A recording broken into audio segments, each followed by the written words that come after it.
সমস্ত দর্শক বন্ধুদের জানাই নমস্কার। আজকে বিশেষ আলোচনা করব শুক্রের গোচর নিয়ে। 28শে জানুয়ারি শুক্র রাশি পরিবর্তন করছে।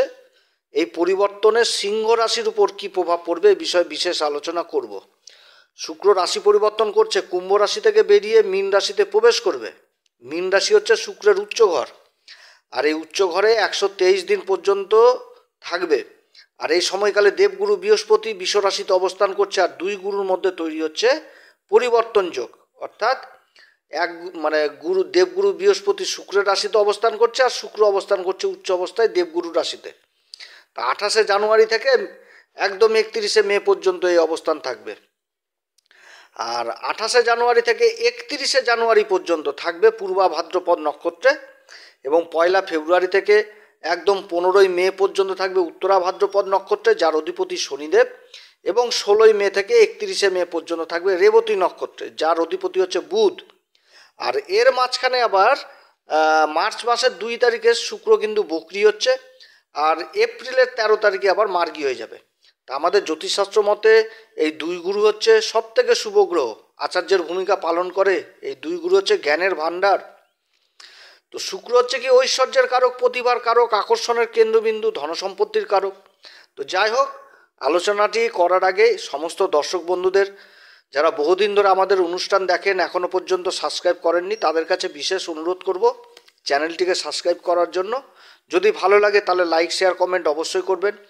আমি কোনো রকম বিভ্রান্তের মধ্যে আমি দর্শক বন্ধুদের রাখতে চাই না। এটা গ্রহদের গোচরের উপরেই কিন্তু আলোচনা করা হচ্ছে, কারো কোনো ব্যক্তিগত পুষ্টি ধরে আলোচনা নয়। তবে আমার বিশ্বাস এখান থেকে সিংহ রাশি কিছুটা হলেও উপকৃত হবে। আর এই গোচরের ফল আপনারা চন্দ্র রাশি অনুসারেই দেখবেন।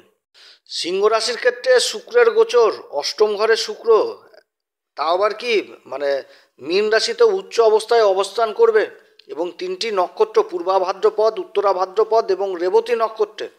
তো এইখানটাতে শুক্র যেরকম ভালো ভূমিকাও রয়েছে, সেরকম আবার খারাপ ভূমিকাও থাকবে। অতএব অনেক দিক থেকে আবার সিংহ রাশিকে যথেষ্ট সাবধানেও থাকতে হবে এই সময়কালে। তো 3টি নক্ষত্র আবার ভালো পেয়েছে, পূর্বা ভাদ্রপদ, উত্তরা ভাদ্রপদ এবং রেবতী নক্ষত্র। তো পূর্বা ভাদ্রপদ সম্পর্কেও আলোচনা করেছি, উত্তরা ভাদ্রপদ সম্পর্কে আলোচনা করেছি। তবে বেশি সময়টা উত্তরা ভাদ্রপদ নক্ষত্রই থাকবে। যে উত্তরা ভাদ্রপদ 26তম নক্ষত্র, শনির নক্ষত্র, একে সমৃদ্ধির বর্ষণ বলা হয়, এবং পূর্বা ভাদ্রপদ নক্ষত্রের মতনই কল্যাণকারী নক্ষত্র। আর এই নক্ষত্রের সবথেকে ভালো জিনিসটা হচ্ছে যে ডিসিশন নেওয়ার ক্ষমতাটা খুব ভালো থাকে। সেটা যে কোনো ব্যাপারে ডিসিশন নেওয়ার ক্ষমতাটা খুব ভালো থাকে, এবং এরা সমাজে খুব প্রতিষ্ঠিত হয় নিজেদের কাজকর্মের জন্য, এবং বংশের নাম উজ্জ্বল করে। আর এদেরকে সমাজ মনেও রাখে, এদের মৃত্যুর পরেও কিন্তু সমাজ এদেরকে মনে রাখে। আর এই নক্ষত্রের ভালো গুণ হচ্ছে কি, যাদের সাথে বন্ধুত্ব করবে, তো বন্ধুত্ব জিনিসটাকে কিভাবে রক্ষা করতে হয় খুব ভালো করে জানে, আবার শত্রুতা কিভাবে রক্ষা করতে হয় সেই জিনিসটাও কিন্তু ভালো করে জানে। আর এই নক্ষত্রে শুক্র অষ্টম ঘরে উচ্চ অবস্থায় অবস্থান করবে। আর এই নক্ষত্রের অধিপতি দেবতা হচ্ছে আহির্বুদিয়া, পৃথিবীর নিচে বসে থাকা সাপ, যার কোমরের নিচের অংশ সাপের মতন আর উপরের অংশ দেবতাদের মতন। শ্রীহরি বিষ্ণু এই যে শেষনাগের উপর শয়ন করে, সেই শেষনাগকে এই নক্ষত্রের সাথে তুলনা করা, এই অধিপতি দেবতার সাথে তুলনা করা হয়েছে, এই আহির্বুদিয়া দেবতার সাথে। আর এই নক্ষত্রের অধিপতি হচ্ছে শনি। শনি এখানটাতে কি করে, যে ব্যালেন্স জিনিসটাকে রাখে, বিপরীত থেকে বিপরীত পরিস্থিতিতে ধৈর্য জিনিসটাকে রাখে। শনি তো ধৈর্যের কারক, আর এই নক্ষত্রে কিন্তু এই জিনিসটা আসে, খুব প্রবল ধৈর্য থাকে, এবং অনুশাসনের মধ্যে চলতে পছন্দ করে, তার সাথে সংবেদনশীল এবং ইমোশনালও হয়। আর সব থেকে এর ভালো গুণটা হচ্ছে এই নক্ষত্রের জাতিকারা খুব সৌভাগ্যশালী হয়। এদের উপর মা লক্ষ্মীর কৃপা থাকে, যার জন্য উত্তরা ভাদ্রপদ নক্ষত্রে জন্মানো জাতিকাদের অনেকেই বিয়ে করতে চায়। যেটাতে মানা হয় যে এই নক্ষত্রের জাতিকারা যে গৃহে যায়, সেই গৃহে যথেষ্ট সমৃদ্ধি ঘটায়, যার জন্য এই নক্ষত্রকে সমৃদ্ধির লক্ষণ হিসাবে দেখা হয়। আর ওদিকে রেবতী নক্ষত্র তো উত্তরা ভাদ্রপদে থাকবে, আর রেবতী নক্ষত্রে সব থেকে কম সময় থাকবে, 16 তারিখ থেকে 16ই মে থেকে 31শে মে পর্যন্ত থাকবে। তো রেবতী নক্ষত্রর কথা কি, রেবতীর কথার অর্থটা কি? রেবতী কথার অর্থ হচ্ছে সম্পদ, সমৃদ্ধি, ধনবান, বিত্তশালী। অর্থাৎ এই সময়কালে প্রচুর ধনসম্পত্তি, বিত্তশালী এই জিনিসটাকে বোঝায়। এই নক্ষত্রের দেবতা হচ্ছে পূষা, সূর্যকে যে দেখাশোনা করে, খুব মধুরভাষী হয়, এবং শৌখিনতা প্রিয় হয়, ভ্রমণ পিপাসু হয়, আনন্দ প্রিয় স্বভাবের হয়, সাজগোজ জিনিসটাকে খুব বেশি পছন্দ করে এই নক্ষত্রের। এবং বুধের নক্ষত্র আর রাশিটি পড়ে গেছে মীন রাশি, দেবগুরু বৃহস্পতির রাশি, তো গুরুর সান্নিধ্যে বুধ আসছে, তো যার জন্য এরা কিন্তু খুব মঙ্গলকারী হয়, কারো কোনো সময় অমঙ্গল চিন্তা করে না, কল্যাণকারী নক্ষত্র, এবং ঈশ্বরের প্রতি প্রচণ্ড বিশ্বাস, আশাবাদী হয়। আর তার সাথে কি বুধ আবার মীন রাশিতে নিচ হয়ে যায়, তো যার জন্য এদের মধ্যে একটা শিশু সুলভ একটা আচরণও থাকে, মাঝে মধ্যে শিশুর মতন ব্যবহার করবে, বাচ্চাদের মতন ব্যবহার করবে, ছলচাতুরি জিনিসটাকে একদম পছন্দ করে না, ধোকা দেওয়া এই জিনিসগুলো কিন্তু পছন্দ করে না, গান বাজনা এগুলো দিকে বেশি রুচি জন্মে, বা এগুলো কাজে যারা যুক্ত প্রফেশনাল হিসাবে রয়েছে তাদের কিন্তু খুব উন্নতি হয়। আবার যারা ডাক্তারি লেভেলে রয়েছেন তাদের জন্য যথেষ্ট ভালো, ইঞ্জিনিয়ারিং লেভেলে রয়েছেন তাদের জন্য যথেষ্ট ভালো, খোঁজ প্রকৃতি একটা।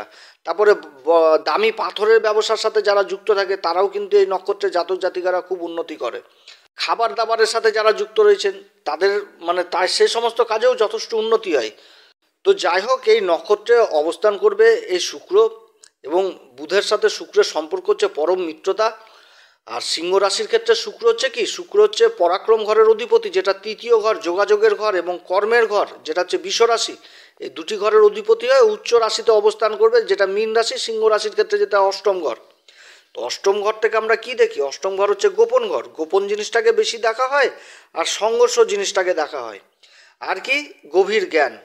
আর দেবগুরু বৃহস্পতি আর শুক্র আমাদের জ্যোতিষশাস্ত্র মতে আচার্যর ভূমিকা পালন করে, আর দুই গুরুই হচ্ছে গভীর জ্ঞানের কারক, শিক্ষার কারক। শুক্র হচ্ছে ঐশ্বর্যেরও কারক, সুখেরও কারক, ভোগ বিলাসিতার কারক শুক্র।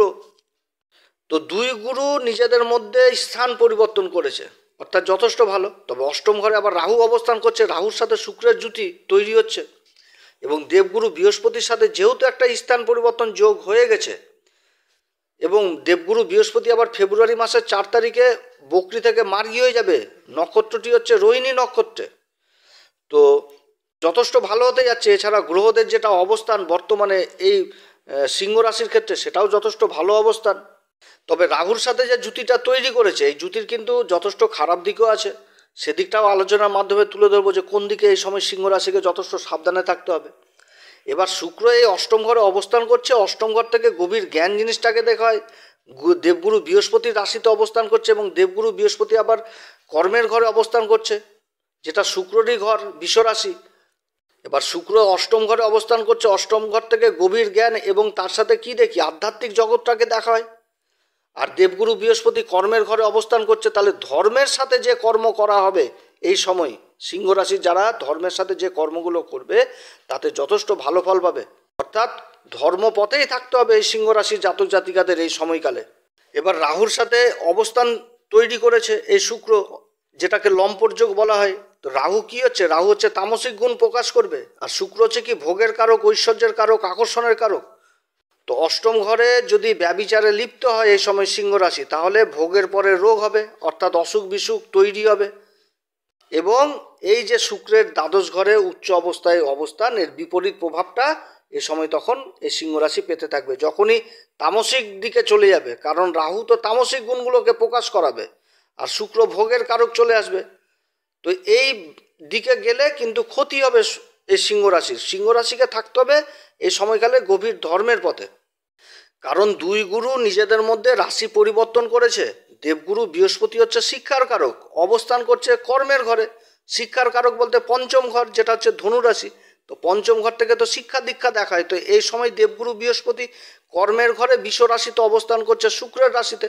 আবার শুক্র অবস্থান করছে যোগাযোগের ঘর এবং কর্মের ঘরের অধিপতি হয় গভীর জ্ঞানের ঘরে, যেটা আধ্যাত্মিকের ঘর। তাহলে যে কর্মটা করবে সেটা জ্ঞান সম্বন্ধিতই কর্ম উঠে আসছে। তা আপনি যদি জেনে শুনে পাপ কাজ করেন তাহলে তো সেই জিনিসটা, তার তো ক্ষতি অবশ্যই হবে। অতএব এই সময় সমস্ত জিনিসটা গভীর জ্ঞানের মধ্যেই লুকিয়ে রয়েছে, এবং উন্নতির যে যোগ সিংহ রাশির, এটা এই গভীর জ্ঞানের মধ্যেই থাকছে, অর্থাৎ আধ্যাত্মিক পথেই কিন্তু সিংহ রাশিকে এই সময়কালে থাকতে হবে। যারা গুরুর সান্নিধ্যে থাকবে, তারা গুরুর কাছ থেকে গভীর জ্ঞান অর্জন করবে, তাদের যথেষ্ট ভালো। কারণ পঞ্চম ঘর, এই যে অষ্টম ঘর যেটা হচ্ছে মীন রাশি, মীন রাশি থেকে পঞ্চম ঘর হয়ে যাচ্ছে কি দ্বাদশ ঘর হয়ে গেল। যেটা হচ্ছে মোক্ষ লাভের ঘর, যার জন্য এই অষ্টম ঘর এবং দ্বাদশ ঘরকে বলা হয় মোক্ষ ত্রিকোণের ঘর। তো এই মোক্ষ ত্রিকোণ ঘরে দেবগুরু বৃহস্পতির রাশিতে উচ্চ অবস্থায় শুক্র অবস্থান করছে এবং নিজেদের মধ্যে স্থান পরিবর্তন করেছে। অর্থাৎ আধ্যাত্মিক পথেই এই সময়কালে বিশেষ উন্নতির যোগ দেখা দিচ্ছে এই সিংহ রাশির ক্ষেত্রে। আবার এই অষ্টম ঘর হচ্ছে গভীর শিক্ষার ঘর, রিসার্চ জাতীয় বিদ্যার ঘর। যারা উচ্চশিক্ষার সাথে জড়িত রয়েছেন, কোনো গভীর বিষয়ের উপর রিসার্চ করছেন, তাদের জন্য যথেষ্ট ভালো। মেডিকেলের সাথে যারা যুক্ত রয়েছেন, সার্জেন কিংবা সফটওয়্যার ইঞ্জিনিয়ার, কম্পিউটার কোর্স করছেন, তাদের জন্য এই সময়কাল যথেষ্ট ভালো হবে। নিজের কর্মক্ষেত্রে প্রতিভা জিনিসটা উঠে আসবে, কর্মক্ষেত্রে আকর্ষণ যথেষ্ট বৃদ্ধি পাবে, যোগাযোগ ব্যবস্থার ব্যাপক উন্নতি হবে এবং কর্মক্ষেত্রে পরিবর্তনের যোগ রয়েছে। এই সময় মুখের কথার যথেষ্ট দাম থাকবে, কথার ভিত্তিতে বহু রকম বড় বড় কাজ হবে। যারা মিডিয়া সেক্টরে রয়েছেন, সেলস ডিপার্টমেন্টে রয়েছেন, আইটি সেক্টরে রয়েছেন, তাদের জন্য যথেষ্ট ভালো।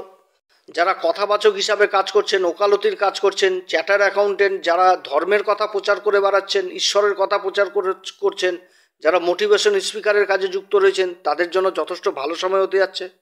এই সময়কালে আবার শ্বশুরবাড়ির সাথেও সম্পর্ক যথেষ্ট ভালো থাকবে। যাদের কোনো জায়গা সহ সম্পত্তি নিয়ে বিবাদ চলছে, সেই সমস্ত বিবাদের অবসান হবে এবং আর্থিক দিক থেকেও যথেষ্ট লাভবান হবে। এই সময়কালে বিপরীত থেকে বিপরীত পরিস্থিতিতেও সিংহ রাশি উঠে আসতে পারবে। তবে উচ্চ ঘরে শুক্র অবস্থান করছে রাহুর সাথে। আমি যে কথাগুলো প্রথমেই তুলে ধরলাম যে আধ্যাত্মিক পথেই থাকতে হবে, ধর্মের সাথে কর্ম করতে হবে, তাহলেই কিন্তু উন্নতি। না তো এই গোপন ঘরে, এই অষ্টম ঘর, এই ঘরে শুক্র আর রাহুর জুতি যথেষ্ট কিন্তু খারাপ জুতি, ভালো জুতি না। এটা অর্থের দিক থেকে ঠিক আছে, কিন্তু তামসিক গুণ দিলে মানে সিংহ রাশিকেও এটা ভুগতে হবে। যারা ইম্পোর্ট এক্সপোর্টের কাজে যুক্ত রয়েছেন, তাদের জন্য যথেষ্ট ভালো। যারা স্ত্রীবর্গীয় ব্যবসার সাথে যুক্ত রয়েছেন, যেমন কসমেটিক, জুয়েলারি ব্যবসা, রেডিমেড গার্মেন্টের ব্যবসা, সুতির কাপড়ের ব্যবসা, ফ্যাশন ডিজাইনার, বিউটিশিয়ান, এই সমস্ত কাজে যথেষ্ট উন্নতির যোগ রয়েছে। রাহু এবং শুক্রের মিলিত দৃষ্টি পড়ছে দ্বিতীয় ঘর। দ্বিতীয় ঘর থেকে আবার খাবার দাবারের জিনিসটাও দেখা হয়। তো এই সময়কালে খাবার দাবারের কাজে যারা যুক্ত রয়েছে, হোটেল, রেস্টুরেন্ট, খাবারের প্রোডাক্ট, ক্যাটারিং, এ সমস্ত কাজে যথেষ্ট উন্নতির যোগ রয়েছে। তবে বিশেষ করে নিজের চরিত্রের উপর যথেষ্ট খেয়াল রাখতে হবে। বিপরীত লিঙ্গের প্রতি বিশেষ আকর্ষণ পাবে। পুরুষ হলে স্ত্রীর প্রতি, স্ত্রী হলে পুরুষের প্রতি, এরকম একটা জিনিস মানে আকর্ষণ বৃদ্ধি পাবে। যাদের ইন্টারনাল অ্যাফেয়ারগুলো রয়েছে, তারা কিন্তু সাবধান, গোপন জিনিস প্রকাশিত হওয়ার প্রবল সম্ভাবনা থাকছে এই সময়। এছাড়া নিজেদের খাবার দাবার দিকে যথেষ্ট খেয়াল রাখতে হবে, কারণ রাহু তামসিক গুণটা দিবে আর শুক্র দিবে ভোগের গুণটা। অর্থাৎ নিজের খাবার দাবারের দিকে যথেষ্ট খেয়াল রাখতে হবে, না তো অসুখ বিসুখ হওয়ারও সম্ভাবনা থাকছে। তো যাই হোক, যে কথাগুলো বললাম, আমি প্রথমেও শুরু করেছিলাম এক কথা দিয়ে, শেষ ওই একই কথা দিয়ে বলবো যে আধ্যাত্মিক পথে কিন্তু থাকতে হবে। কারণ রাহুর সাথে যে শুক্রের জুতিটা, এটা কিন্তু ভালো জুতি না। এই অষ্টম ঘরে আকস্মিক ধনসম্পত্তি লাভ করাবে, এটা ঠিক, কিন্তু যে জিনিসগুলো সেটা তো ভালো না। তামসিক গুণটা বেশি প্রকাশ পাবে এই সময়।